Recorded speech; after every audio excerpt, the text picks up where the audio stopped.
G'day guys, this is Wayne and Judy from Down Under.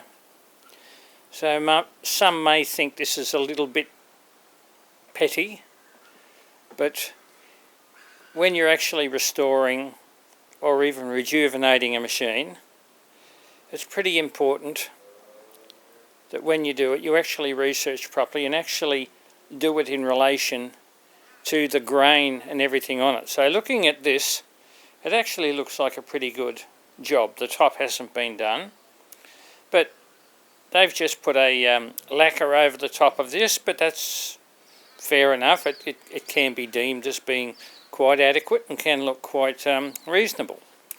But then we actually get down and we have a close look at the actual,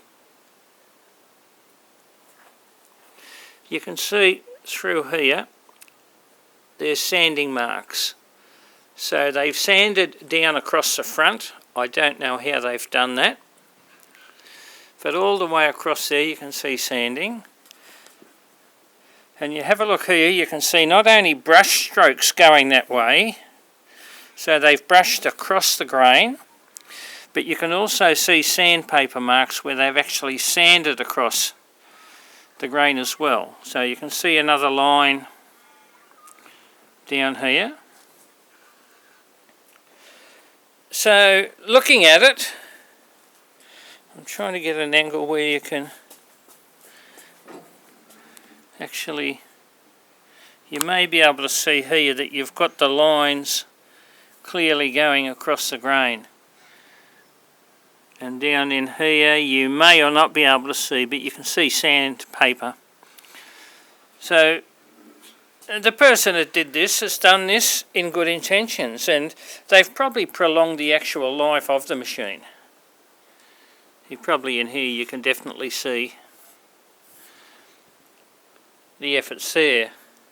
So, but the thing is, in order to get in there and restore it, you can probably have a good look here and see how the line, the difference is. You can actually feel it. But because they've used a lacquer on this, it now means that it wasn't a lacquer, they've used an Estopol by the look of it. But because they've done this, it's adhered well. So if we're going to restore this properly, we have now got to sand it right back, and the lacquer it's already, or the Estopol it's already put on it, is going to be adhered pretty well to the veneer. So, you know, you can see areas here where they've obviously used a stained lacquer, and it's much lighter there.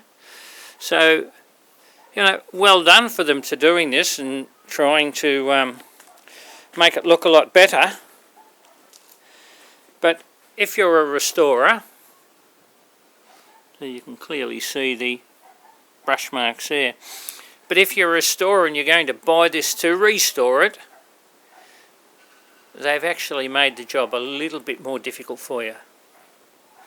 So these are just little tips that you've got to learn. So we've now got to come in here and we've now got to sand this along with the grain. We've got to virtually sand the lacquer right back to timber and then redo it. And we'll probably put a shellac on the top. But these are the little things that you look at when you're purchasing a machine, and also when you're looking at restoring it. Just these little tips are going with the grain, and it could only be a matter of 5 minutes will make a huge amount of difference to the person purchasing your machine, and it will also make a lot of difference to the presentation. So we hope this has given you a bit of an idea on things to look for. Yeah, I don't know if you can see there, but we'll try and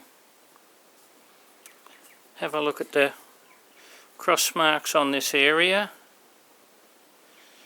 So hopefully this will give you a little bit of an idea, and hope will make your restoration job a bit better, and also will be more beneficial when it's time to move it on.